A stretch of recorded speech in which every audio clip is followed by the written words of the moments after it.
अगर एक एम्प्लॉय ने कंपनी से लोन लिया है तो क्या वो टैक्सेबल है? इसके ऊपर कितना टैक्स अदा करना पड़ेगा? कितनी लिमिट तक अमाउंट जो है टैक्सेबल नहीं है?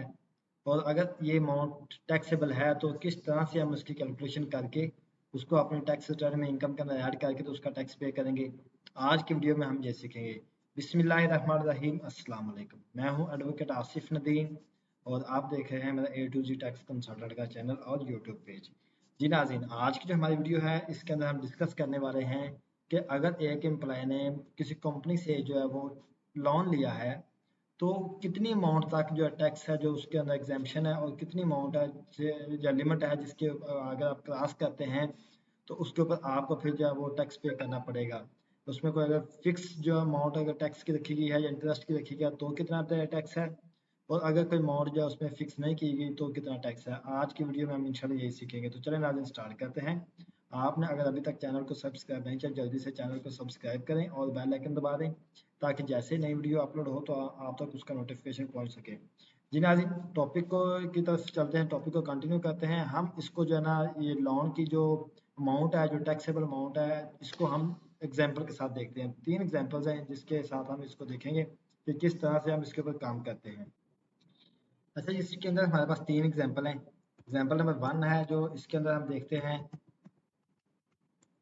कि अगर एक एम्प्लॉय के पास लोन जो है जो उसकी लोन की अमाउंट है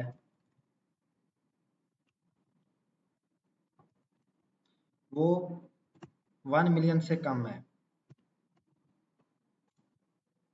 लेस देन यानी कि 1 मिलियन है, तो उसके ऊपर उसको कोई टैक्स पे नहीं करना पड़ेगा।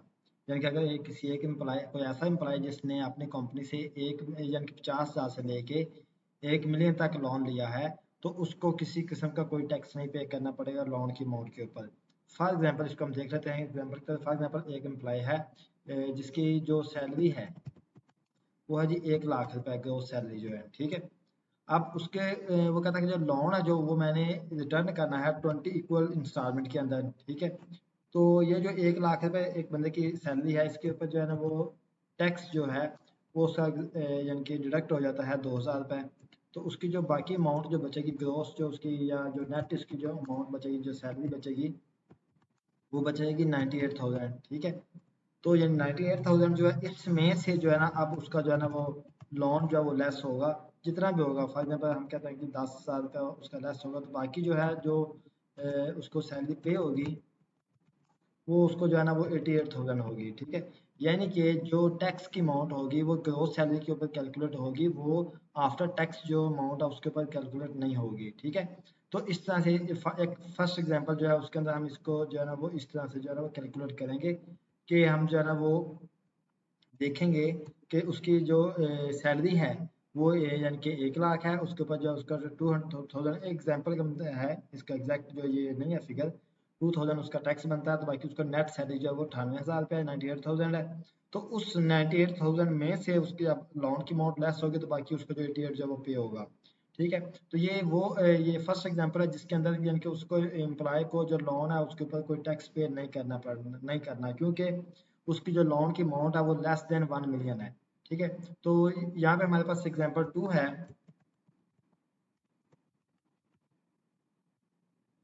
जिसके अंदर जो लोन लोन की अमाउंट है वो है जी फॉर एग्जांपल हमारे पास जो है ना वो 1 मिलियन से ज़्यादा है, ठीक है।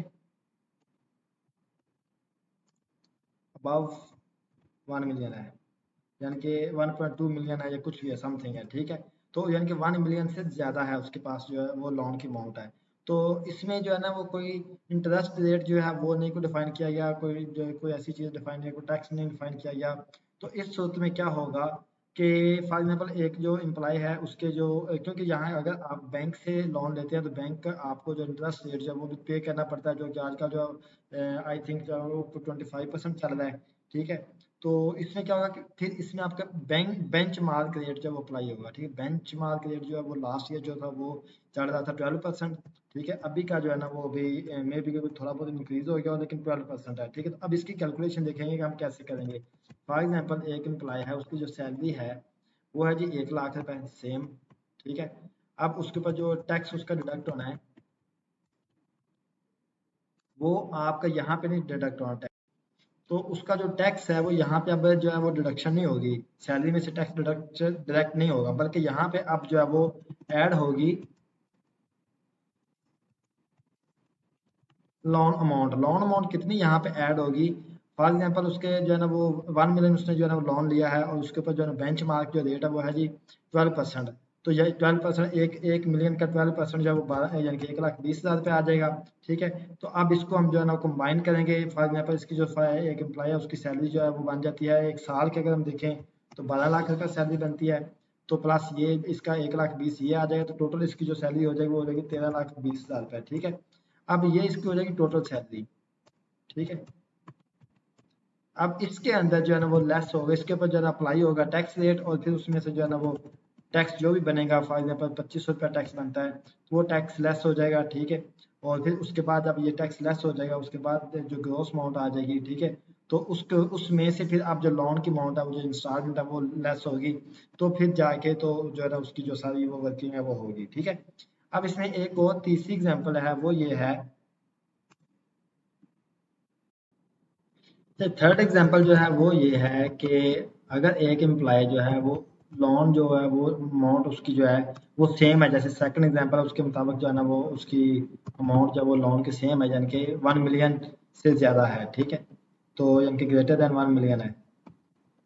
तो फिर क्या होगा कि फिर ये होगा कि इसकी जो कैलकुलेशन होगी वो ये होगा कि मतलब उसकी जो अमाउंट है वो 1 मिलियन से ज़्यादा है, और इसके ऊपर जो है ना वो इंटरेस्ट रेट जो है वो भी इम्प्लीमेंट हुआ है। ठीक है,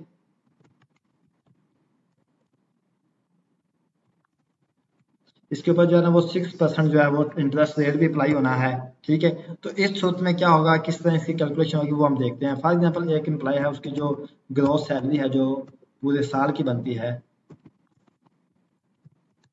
वो है जी 12 लाख रुपए। ठीक है, तो अब इसमें क्या होगा कि इसमें 6% तो इंटरेस्ट रेट है। अब जो टोटल अमाउंट 1 लाख 1 मिलियन है उसमें से 6% जो है वो इसका इंटरेस्ट रेट है। ठीक है, तो उसमें हम क्या करेंगे कि 60,000 जो है वो इसको हम निकाल देंगे। ठीक है, बेंच मार्क में से 60% हम निकाल देंगे, यानी कि 6% निकाल देंगे जो कि 60,000 बनेगा। ठीक है, और बाकी जो 6% होगा, ठीक है, उसको हम क्या करेंगे, उसको हम अपने टैक्सेबल जो है वो इनकम जो है उसके अंदर हम ऐड अप कर लेंगे, यानी कि 60,000 रुपये बनेगा। ठीक है, तो आप देखें एक एम्प्लॉय है, उसकी जो सैलरी टोटल है वो ग्रॉस जो है वो उसकी बन गई 12 लाख रुपए। ठीक है, तो यहाँ पे जो उसका जो टैक्स यानी कि जो उसका बनेगा बेंच मार्क रेट बनेगा,